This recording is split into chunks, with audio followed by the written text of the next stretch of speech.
जय हिंद। मैं ब्रिगेडियर हेमंत महाजन Facebook live में आपका स्वागत करता हूं। हम हर रविवार को मिलते हैं और देश की सुरक्षा के अलग-अलग पहलू के ऊपर बातचीत करते हैं, क्योंकि देश की सुरक्षा एक सामान्य आदमी का विषय बन गया है। आज जिस विषय के ऊपर हम बातचीत करने वाले हैं, वो आपके सामने है। रशिया, चीन और भारत संबंध। रशिया किसका मित्र है, चीन का या भारत का? ये विषय के ऊपर बातचीत करने का औचित्य इसलिए है कि पिछले हफ्ते अ, भारत और रशिया की जो एनुअल मीटिंग होती है, एनुअल समिट मीटिंग होती है, वो कैंसल हो गई और उसके बाद कुछ राजकीय पक्षों ने ये बोलना शुरू कर दिया कि रशिया ये बहुत ही नाखुश है भारत के साथ और अपनी नाखुशी दिखाने के लिए उन्होंने ये एनुअल समिट कैंसल की हुई है। हमारे कुछ राजकीय पक्ष है कि जब हमारे देश के खिलाफ कोई कार्रवाई करता है, जिससे हमारा देश का नुकसान होता है, तो उसमें उनको बहुत खुशी होती है। एक्चुअली होना तो ये चाहिए कि देश की सुरक्षा के ऊपर सभी ने इकट्ठा होके देश की सुरक्षा करनी चाहिए। लेकिन इसके तुरंत बाद रशिया के जो एम्बेसडर थे, उन्होंने अनाउंस किया कि ये समिट कैंसल होने का कारण कोरोना या चाइनीज वायरस है, ये होगा।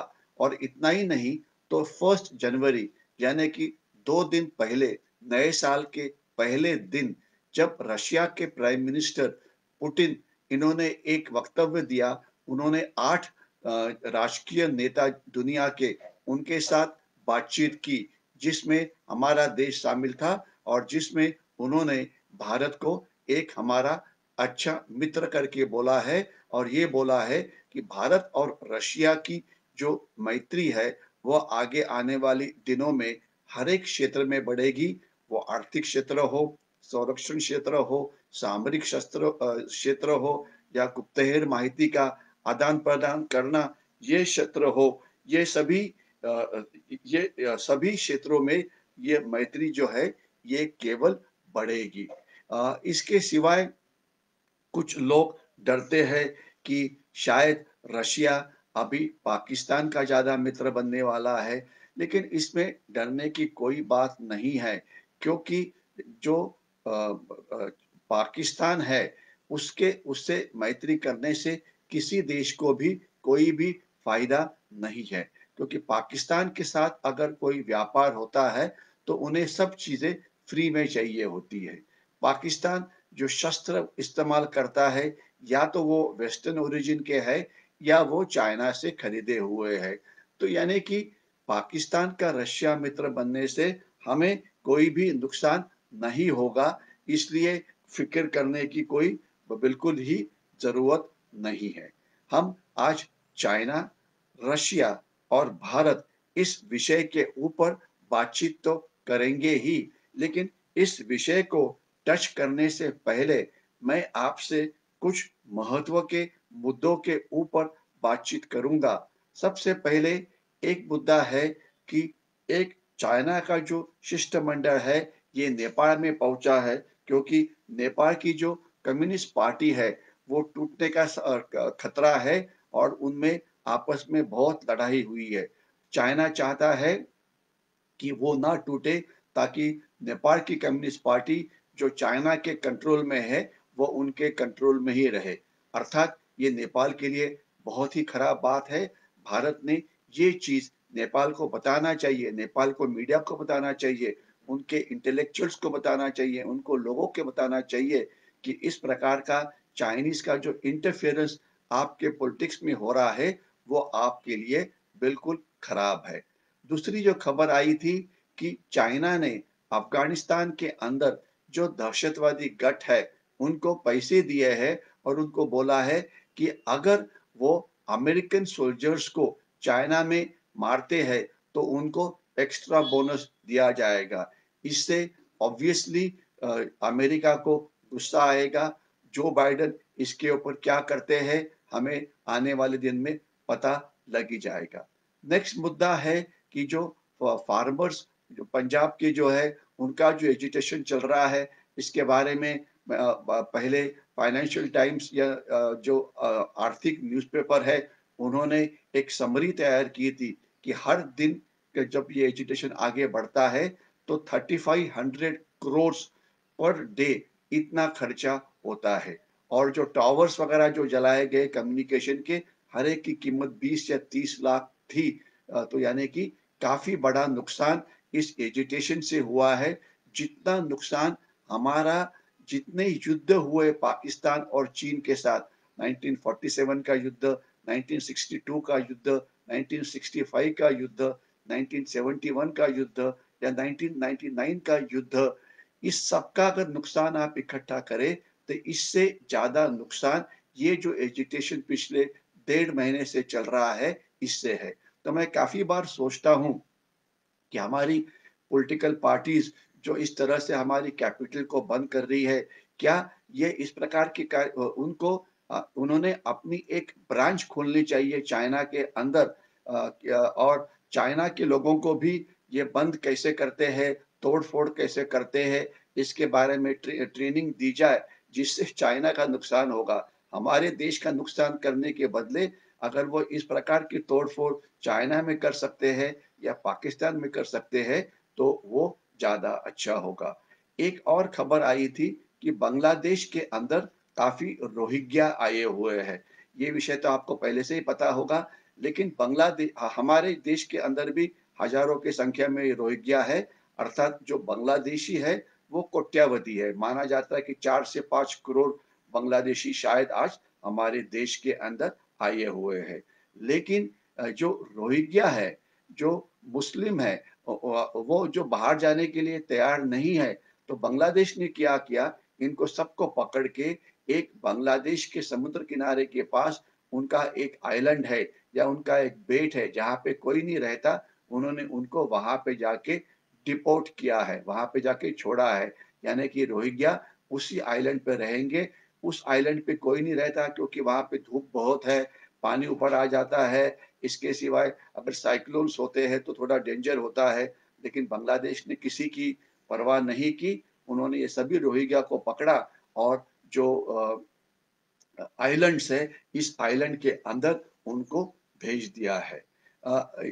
तो बांग्लादेश कितनी टफ कार्रवाई कर सकता है, इसके बारे में आपको थोड़ा बहुत अंदाजा हो। नेक्स्ट मुद्दा में आ जाता हूँ, वो है कि अभी कश्मीर के अंदर डीटीसी यानी डिस्ट्रिक्ट डेवलपमेंट काउंसिल के इलेक्शन हुए। ये काफ़ी कामयाब थे। पहले तो ये कश्मीरी जो पार्टीज़ थी, खास तो नेशनल कॉन्फ्रेंस हो या पीडीपी हो या खास तो कश्मीर वैली की पार्टीज़, वो बोलती थी कि जब तक झंडा हमारा कश्मीर का नहीं लगाओगे तब तक हम यहाँ पे यहाँ अंदर आएँगे नहीं। अगर आप 370 आर्टिकल को पीछे नहीं लाते, तो हम इलेक्शन में हिस्सा नहीं लेंगे। लेकिन उन्हें चुपचाप इस इलेक्शन में हिस्सा लेना पड़ा।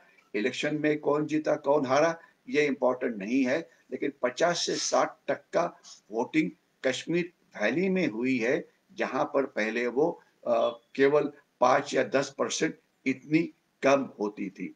तो यहाँ पे विजय देश की हुई है, ना कि किसी पार्टी की। और सबसे बढ़िया बात ये रही कि ये जो पॉलिटिकल पार्टीज़ जो हमेशा हमें आग दिखाती थी और बोलती थी कि हम भारत के झंडे को मान नहीं देंगे, उन्होंने जो अपनी ओथ ली हुई है, वो इंडियन कॉन्स्टिट्यूशन के नीचे ली हुई है। तो ये एक बड़ा फ़र्क पड़ा हुआ है, जिसके बारे में हमने देश की नेतृत्व को कामयाबी कामयाबी के लिए उनका अभिनंदन करना चाहिए। अभी मैं मेरे मेन सब्जेक्ट पे आ जाता हूँ, जो है रशिया चाइना और रशिया भारत, इसमें क्या हो रहा है? काफ़ी लोग सोचते हैं कि चाइना के साथ रशिया ज़्यादा फ्रेंडली रहेगा, क्योंकि रशिया भी गुस्सा हुआ था, क्योंकि भारत के साथ गुस्सा इसलिए हुआ था कि भारत चाइना के खिलाफ क्वाड्रिलैटरल कोऑपरेशन में हिस्सा ले रहा है। रशिया चाहता है कि भारत इस प्रकार की कार्रवाई ना करे और भारत न्यूट्रल रहे। लेकिन हम ये कर नहीं सकते हैं, क्योंकि क्वाड्रिलैटरल कोऑपरेशन की हमें ज़रूरत है, अगर हमारा चाइना के साथ लड़ाई हो जाती है तो। और इतना ही नहीं, तो चाइना की जो एक्सपांशनिस्ट पॉलिसी होती है, वो साउथ चाइना समुद्र में हो या इंडियन ओशन में हो या इंडो पैसिफिक ओशन में हो, तो इसके लिए हमें मित्रों की ज़रूरत है। तो हमने वहाँ से पीछे हम नहीं हटे हुए हैं। रशिया को ये मैसेज बिल्कुल क्लियरली मिला हुआ है, आपने जो बोलना है बोलो, जब तक हमारे देश का सवाल है, हमारे जो नेशनल इंटरेस्ट है, जो राष्ट्रीय हित है, इसका हम किसी भी हालत में रक्षण करेंगे, क्योंकि वो हमारे देश के लिए इम्पोर्टेंट है। अभी रशिया और चाइना का रिलेशन कैसे है? कुछ एक्सपर्ट्स सोचते हैं कि शायद रशिया चाइना के साथ बहुत ही ज़्यादा फ्रेंड होगा, जिससे वो भारत के साथ फ्रेंड नहीं होगा। ये बिल्कुल ही गलत बात है। आजकल चाइना और रशिया के अंदर बहुत सीरियस डिफरेंसेस है। इसे मैं 2-3 अलग-अलग हिस्सों में डिवाइड करूँगा। एक है वन बेल्ट वन रोड के इस हेडिंग के नीचे, दूसरा है चाइनीज़ इंटेलिजेंस जो रशिया में काम करती है, और तीसरा और कुछ क्षेत्र है जहाँ पे इन दोनों देशों के बीच में अपने डिफरेंसेस है। पहले हम बात करते हैं रशिया के लिए, चाइना के लिए 3 रूट बहुत ही इम्पोर्टेंट है यूरोप, अमेरिका के साथ ट्रेड करने के लिए। एक है वाया स्ट्रेट ऑफ मलक्का, जिसका मैप मैंने पहले दिखाया था आपको। अगर आप मेरी पुरानी पावर पॉइंट प्रेजेंटेशन देखेंगे, जिसमें हम अंडमान निकोबार के बारे में बात की थी, वहाँ पे मैंने मैप के ऊपर आपको स्ट्रेट ऑफ मलक्का दिखाया था। तो ये इलाका है कि जो सिंगापुर और इंडोनेशिया के बीच में जो समुद्र धुनी है, वहाँ से चाइना का 70% व्यापार निकलता है। वो हमारे देश का जो सदर्न वाला टिप है, केरला, उसके नीचे से वो गल्फ की तरफ या वो सुएज कैनाल के वाया आगे जाता है। तो इस रूट के ऊपर रशिया ने हमारे साथ मलक्का के समुद्र धुनी में एक एक्सरसाइज की। उन्होंने चाइना के साथ ये एक्सरसाइज नहीं की, हमारे साथ की। कारण बिल्कुल साफ है कि चाइना के ऊपर उनका भरोसा नहीं है। चाइना का दूसरा रूट है जो सेंट्रल एशियन रिपब्लिक्स के ऊपर, यानी कि कजाकिस्तान, किर्गिस्तान, उज़्बेकिस्तान, ये जो सेंट्रल एशियन रिपब्लिक है, जो पहले यूएसएसआर का हिस्सा थे, वहां से वो जाते हैं। तो इसलिए अ, इस रूट के ऊपर से जाने के लिए उन्हें रशिया का विरोध है, क्योंकि ये जितने भी लोग हैं, जितने भी देश है, ये अर्स्टवाइल यूएसएसआर के मित्र थे। अभी रशिया नहीं चाहता कि चाइना इनका मित्र बने और चाइना यहाँ से रोष करे, ताकि इनके ऊपर जो ये आएगा, कंट्रोल आएगा, वो चाइना का आएगा। इसलिए सीएआर के ऊपर कोई भी रास्ता, कोई भी रेलवे लाइन, वहाँ पे उनके नेचुरल रिसोर्सेस है, इसके बीच में जब चाइना वहाँ पे आने की कोशिश करता है, तो रशिया इसे अपोज करता है। लेकिन जब इंडिया सीएआर के साथ कोऑपरेशन करता है, तो उसके बारे में रशिया का कोई विरोध नहीं होता। नेक्स्ट जो है, वो है जिसे पोलर रूट बोला जाता है। अगर आप दुनिया की मैप की तरफ देखेंगे, तो आपको नजर आएगा कि ऊपर का जो हिस्सा है, जिसे नॉर्थ पोल बोला जाता है, वो ऐसा हिस्सा है जहाँ पे केवल बर्फ है और वहां से कोई भी शिपिंग नहीं जा सकती। लेकिन अभी ग्लोबल वार्मिंग हो रहा है, तो ग्लोबल वार्मिंग के अंदर वहां पे भी बर्फ मेल्ट होना शुरू हो गया है। तो वहां पे शायद अगले कुछ सालों के अंदर, 4 साल 5 साल के अंदर, वहां से शायद शिप्स प्रवास कर सकेगी। अगर आप मैप देखेंगे, अगर ये वहां पे बर्फ का पानी हो जाता है, वहां पे समुंदर तैयार हो जाता है, तो उस हालत में ये एक शॉर्टेस्ट रूट होगा चाइना को यूरोप में जाने के लिए या अमेरिका में जाने के लिए। तो इसलिए चाइना इस रूट के ऊपर अपनी जो रिसर्च है वो जारी करना चाहता है, क्योंकि पहले 2-3 साल में कुछ छोटी शिप्स उसके बीच में से नेविगेट कर पाएगी। लेकिन जब पानी पूरा पिघल जाएगा, कि जो अगले 5, 7, 8 साल के अंदर होने की उम्मीद है, तो वहां पे बड़ी शिप्स भी जाएगी, जिससे चाइना को ये एक बहुत शॉर्टेस्ट कट मिलेगा यहाँ जाने के लिए। लेकिन इसे रशिया अपोज करता है। वो बोलता है कि पोलर रीजन या नॉर्थ पोल का जो एरिया है, वहां पे केवल जो पोलर नेशंस है, 8 देश है। आप मैप देखिए, स्कैंडिनेविया है, स्वीडन है, जो बिल्कुल नॉर्थ पोल के साथ है, अलास्का का एरिया, थोड़ा कनाडा का एरिया है, और रशिया का एरिया है। जो इन्होंने ही इस पोलर रीजन की तरफ देखना चाहिए। लेकिन चाइना ये मानता नहीं है। चाइना उल्टे काम करने में तो पहले ही मशहूर है। चाइना ने किया क्या कि पोलर रीजन के ऊपर रिसर्च करने वाली एक जो बड़ी इंस्टीट्यूशन थी, उनके जो बड़े चीफ रिसर्चर थे, उनको उन्होंने अपने साइड में लाया पैसा देके, और ये पूरा रिसर्च कि पोलर रीजन में आगे आने वाले दिनों में क्या होगा, चाइना ने चुरा लिया। और ये इससे रशिया को बड़ा गुस्सा आया, और ये जो हेड थे TASS के, इन्हें रशिया में वापस आने के बाद अरेस्ट किया गया।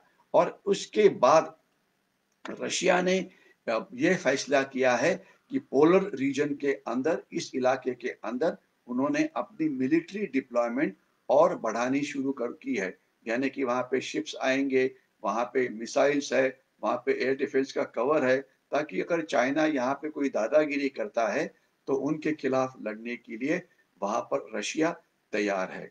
तो चाइना का ये जो एस्पियोनेज चलता है, गुप्तहेर माहिती का चुराना होता है, इंफॉर्मेशन चुराना होता है, डेटा चुराना होता है, इसे रशिया बहुत ही तंग हुआ है। तो रशिया ने अभी किया क्या है कि चाइना एक एक्सपांशनिस्ट स्टेट है, तो वो बोलते हैं कि ये जो कजाकिस्तान, किर्गिस्तान, तुर्कमेनिस्तान के जो CAR के देश है, उनका कुछ हिस्सा रशिया चाइना बोलता है वो हमारा है। कोई वो एक पुराना हिस्टोरिकल क्लेम दिखा देता है और वो बोलता है हमारा है। तो अभी रशिया इन देशों को मदद कर रहा है रिसर्च करके, ये सिद्ध करने के लिए कि ये जो स्टेट्स है, ये कभी भी चाइना का हिस्सा नहीं थे, वो हमेशा इंडिपेंडेंट थे। इसके सिवाय रशिया ने अभी एक नया लॉ अभी अभी पास किया है, जिसके अंदर कोई भी इंस्टीट्यूशन, कोई भी आदमी, कोई भी राजकीय पक्ष अगर दूसरे देशों को अपने देश के बारे में, यानी कि रशिया के बारे में कोई भी खबर देता है, तो उसे एस्पियोनाज एक्टिविटी के नीचे अरेस्ट किया जा सकता है। तो ये कार्रवाई जो रशिया ने ये जो एक्ट पास किया है, एंटी एस्पियोनेज एक्ट, ये किसके खिलाफ है? ऑब्वियसली ये चाइना के खिलाफ है, क्योंकि इसके पहले भी कायदा था जिसमें बोला गया था कि मीडिया अगर चाइना के बारे में, चाइना के रशिया के विरुद्ध लिखती है तो वो गलत होगा।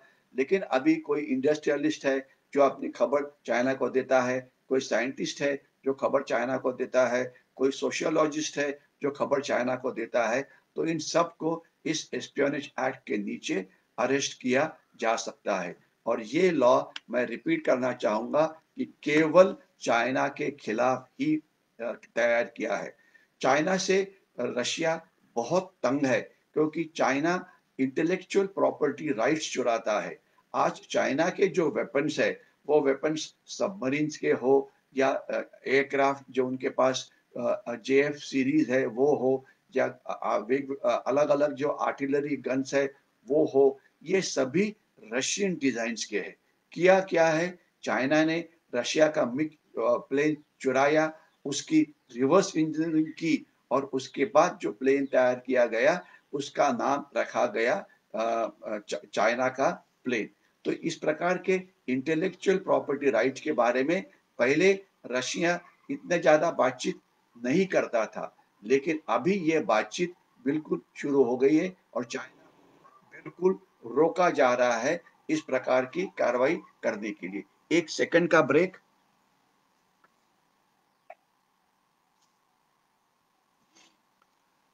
रुकावट के लिए खेद है, थोड़ा इलेक्ट्रिसिटी की शॉर्टेज हो गई थी, बैटरी डिस्चार्ज हो रही थी, इसलिए मुझे मेन कनेक्शन ऑन करना पड़ा। तो रशिया ने अभी इस प्रकार की जो पूरी एस्पियोनेज है, ये रोकने की चाइना के खिलाफ कोशिश शुरू की है। और चाइना ने जो डिजाइन चुराए है तकरीबन 500 डिजाइन, तो उसे वो चाइना के खिलाफ कार्रवाई करना चाहते हैं। जो बिग डेटा है, जो इंफॉर्मेशन है, जो माहिती है, ये चाइना चुराता है उनके सॉफ्टवेयर की मदद से, उनकी हार्डवेयर की मदद से, उनके ऐप की मदद से, ये तो हमें पता है। इसीलिए हमने चाइना के ऐप्स के ऊपर बैन डाला हुआ है। एग्ज़ैक्टली उसी प्रकार की कार्रवाई अभी चाइना भी कर रहा है। अगर मैं डिटेल में जाऊँ तो इसमें शायद ज़्यादा समय लग जाएगा, इसलिए मैंने बिल्कुल ही ब्रीफ में आपको इसके बारे में बोलने की कोशिश की। तो ये सब होने के बाद सोचना कि चाइना का फ्रेंड रशिया बनेगा, ये बिल्कुल नामुमकिन है। रशिया का हमारे साथ जो कोऑपरेशन है, वो मिलिट्री फील्ड में हो, क्योंकि आज हमारे पास काफ़ी टैंक्स है, जो रशियन ओरिजिन के हैं। हमारे पास काफ़ी एयरक्राफ्ट है, खास तो सुखोई और मिग्स जो रशियन ओरिजिन के हैं।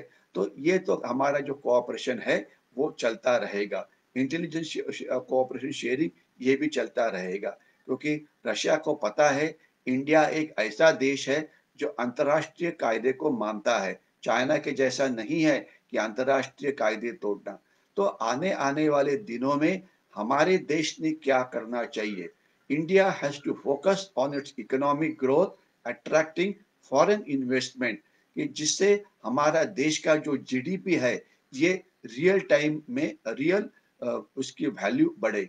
और जो हमारी पीपीपी है, यानी कि परचेसिंग पावर पैरिटी, यानी कि हमारी देश की कैपेसिटी जिससे हम इतर देशों से सामान खरीद सकते हैं, ये बढ़ाने की ज़रूरत है। अगर हमारी जीडीपी बढ़ती है, अगर हमारी इकोनॉमी की साइज़ बढ़ती है, तो हमारा डिफेंस बजट बढ़ता है। अभी फ़रवरी के अंदर बजट होगा, लेकिन आज देश को डिफेंस बजट बढ़ाने का कोई भी स्कोप नहीं है, क्योंकि देश का उत्पन्न बहुत कम है और खर्चा ये बहुत ज़्यादा है। अभी आपने सुना है ये कोरोना ये जो चाइनीज़ वायरस का जो वैक्सीन है, ये गवर्नमेंट फ्री देना चाहती है। खेती के लिए इलेक्ट्रिसिटी फ्री देने का गवर्नमेंट ने हिस्सा प्लान किया है, उससे पैसा जाता है। फर्टिलाइज़र के ऊपर सब्सिडी होती है, उसके ऊपर खर्चा जाता है। यानी कि खर्चा करने के लिए इतने ज़्यादा चीज़ें हैं, लेकिन उत्पन्न के साधन हमारे देश में कम है, इसलिए लोगों ने टैक्स अगर भरेंगे, तो ही हमारा इनकम बढ़ेगा, हमारी इकोनॉमी की साइज़ बढ़ेगी, तो ही हमारा इनकम बढ़ेगा। तो हमने मिलिट्री डिप्लोमेसी का भी इस्तेमाल करते हुए, जो हमारे राष्ट्र जो पास में हैं, यानी कि नेपाल है, श्रीलंका है, भूटान है, इनके साथ हमारे अच्छे रिलेशन बना के रखना चाहिए। नंबर 2 प्रायोरिटी के ऊपर जो एशियान के देश है, यानी कि सिंगापुर है, मलेशिया है, इंडोनेशिया है, थाईलैंड है, लाओस है, वियतनाम, इनके साथ हमने संबंध और मजबूत करने चाहिए। और उसके बाद क्वाड्रिलैटरल कोऑपरेशन के जो देश है, ऑस्ट्रेलिया है, अपना यूरोप के भी कुछ देश इसमें आना चाहते हैं, या जापान है, उनके साथ हमारी दोस्ती बढ़ानी चाहिए।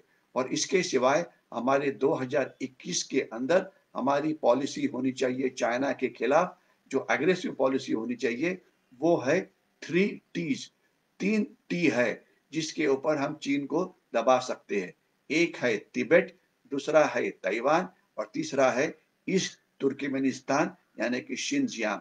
ये चाइना के अंदर के प्रॉब्लम है, जिससे चाइना के ऊपर हम दबाव बढ़ा सकते हैं। और अगर अगर हमारे एक्टिविस्ट चाइना में जाके कोई एनजीओज़ खोलते हैं, हमारे एनजीओज़ जो उल्टा काम देश में करते थे, अगर वो वहाँ जाके ब्रांच खोलते हैं, तो चाइना के अंदर भी वायलेंस बढ़ाने के लिए, चाइना के अंदर भी बंद करने के लिए मौका मिलेगा, जिससे चाइना की इकोनॉमी की जो स्टेट है, वो स्लो हो जाएगी। लेकिन आज हमारे देश के पास लड़ाई करने के लिए इंडियन आर्मी तो लड़ाई करती रहेगी, लेकिन जब तक देश की आर्थिक व्यवस्था मजबूत नहीं होती, तब तक ये चाइना और पाकिस्तान का जो लॉन्ग टर्म चैलेंज है, इसे अगर हमने ठीक तरह से निभाना है, तो हमें हमारी आर्थिक व्यवस्था ये मजबूत करनी पड़ेगी।